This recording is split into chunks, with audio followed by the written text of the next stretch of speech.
Sadari lebih dahulu, ingat-ingat lebih dahulu bahwa hal itu pasti akan datang kepada kita, akan menghampiri kita. Kalau kita mau sadar, ingat itu. Kata para ulama, siapa yang menginginkan kuburannya menjadi salah satu taman dari taman surga, ingat-ingatlah selalu akan kuburan. Ingat-ingatlah selalu akan kematian. Duduk sendiri bahwa dirinya pasti akan mengalami kematian, akan masuk ke liang kubur, akan tergugat hatinya untuk kembali kepada Allah, untuk beristighfar, bertaubat, untuk beramal soleh. Selalu kesibukannya adalah mengingat kepada Allah, selalu bermunajat kepada Allah, selalu bangun malam, selalu bersedekah, selalu berzikir, selalu baca Quran, selalu beramal soleh. Ingat kuburan, dia akan mempersiapkan untuk kuburan. Tapi kalau manusia itu sudah lupa kuburan, lupa kematian, hidup terus dengan kesibukannya, hidup terus dengan aktivitasnya, hidup terus dengan kerakusannya, hidup terus dengan pemikirannya dunia, lupa kematian, lupa kuburan. Siaplah, kuburanmu akan menjadi salah satu lubang dari lubang neraka.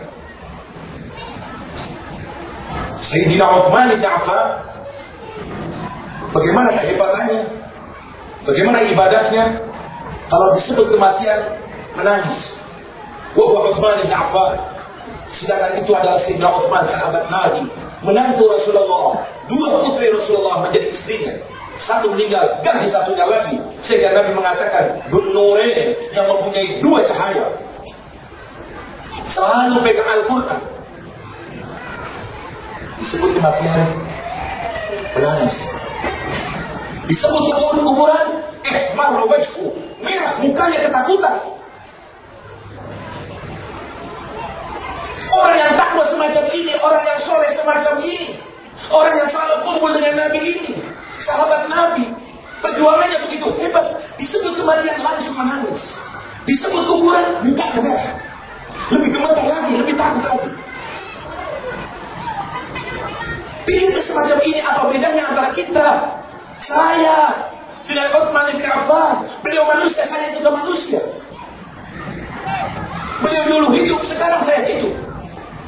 Beliau sekarang sudah berada di alam kubur, saya sebentar lagi akan berada di alam kubur. Tapi beliau punya amal soleh yang begitu banyak, begitu hebat. Saya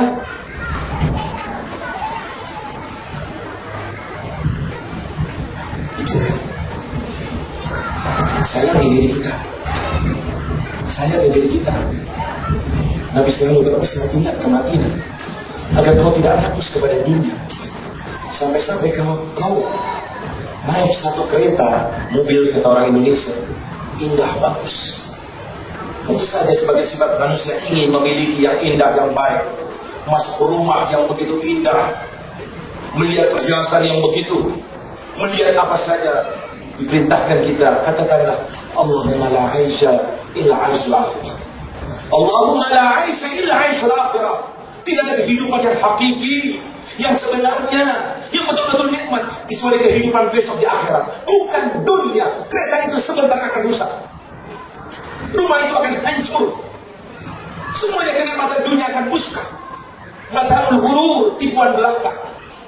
Ingin kenikmatan besok. Ingatkan semacam itu dalam lubuk hati kita. Waktu kita sangat singkat. Berapa tahun kita akan hidup di dunia?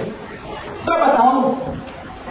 Silakan setiap malam minta kepada Allah, ya Allah panjangkan umurku ya Allah. Mau berapa tahun? 80, 100, 150, katakan 300 tahun. Kalau sampai 300 tahun pun toh akan kita tinggalkan. Apa arti 300 tahun dibanding awal manzil min manazil al-akhirah? Pertama kali tempat yang akan kita tempati dari perjalanan akhirat, kuburan kita. Berapa lama kita nanti akan di kuburan?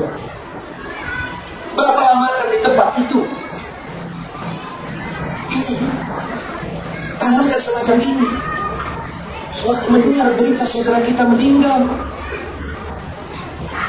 sewaktu kita mengantarkan, sewaktu kita berada di kuburan, jadikan kematian itu satu nasihat yang besar. Bayangkan Rasulullah mengatakan kepada kita, taraktu fikum wa'idin, aku tinggalkan kepada kalian wahai umatku dua nasihat. Al-natiq was-sabit. Yang satu bisa dibahas, diungkap, dipelajari, dikaji, dan yang satu bisu, ungkap. Dua-duanya nasihat. Apa yang dua itu? Yang satu adalah Al-Quranul Karim, firman Allah. Pegangi Al-Quran, di situ penuh dengan nasihat, penuh dengan peringatan kepada kita. Bisa dibahas, bisa dikaji, bisa dipelajari. Dan yang kedua, bungkam, bisu, tapi nasihat yang luar biasa bagi kita. Apa itu? Al-maut, kematian, ajal. Jangan bilang orang lain saja, aku. Sedang menunggu giliran. Jangan bilang saya masih muda, masih sekian tahun, tidak ada alasan buat mati. Aku masih kuat, aku masih sehat. Kematian tidak mengenal. Berapa orang yang sakit, masih panjang umurnya. Anaknya yang sedang menjaga orang tuanya, dia sehat, kuat. Justru anaknya yang meninggal dan ibunya yang berada di atas ranjang bertahun-tahun ini masih hidup. Bukankah kita sering mendengar semacam ini? Bukankah hal itu bisa terjadi pada diri kita? Berapa anak muda yang lebih muda dari saya dipanggil oleh Allah, yang lebih sehat, lebih kuat. Ya Allah, tidak ada tanda-tanda kadang-kadang. Bertahun-tahun pergi jauh, datang lebaran baru bertemu dengan penuh kangen, berpelukan, tahu tidak kembali lagi, peluk jatuh. Ya Allah, al-maut kalau sudah datang saatnya, tidak mengenal sehat atau sakit, tidak mengenal kaya atau miskin, tidak mengenal tua atau muda. Jangan bilang ini, jangan bilang itu, siapkan selalu, ingati selalu. Mungkin saya tidak lagi bertemu dengan keluarga aku, mungkin belum sampai melihat rumah, mungkin belum sampai, mungkin terus tanamkan. Lihat Nabi Muhammad tidak melangkah kaki kanannya, kecuali tidak yakin kaki kirinya dapat melangkah. Ini penyakit yang sedang kita alami. Ingin tahu kenapa kita malas beribadah? Kenapa kita tidak peduli dengan hukum-hukum Allah? Kenapa kita rakus kepada dunia? Kenapa kita enak tertawa? Karena kita tidak sadar akan kematian, dan tidak sadar apa yang akan kita alami setelah kematian. Perjalanan yang sangat jauh, perjalanan yang sangat mengerikan, perjalanan yang penuh dengan pertanggungjawaban. Bayangkan betul apa yang dikatakan oleh Imam Ali bin Abi Thalib, an-nasu niyam wa idza matu ittabahu. Hakikatnya manusia itu sedang tidur nyenyak, tidak sadar. Nanti kalau sudah meninggal baru dia akan sadar, baru akan tahu, baru akan menjerit. Coba saja waktu di dunia hanya untuk ibadah. Coba saja aku tidak memikirkan ini dan itu. Coba saja aku terus mempersiapkan diri untuk akhirat. Apa dunia?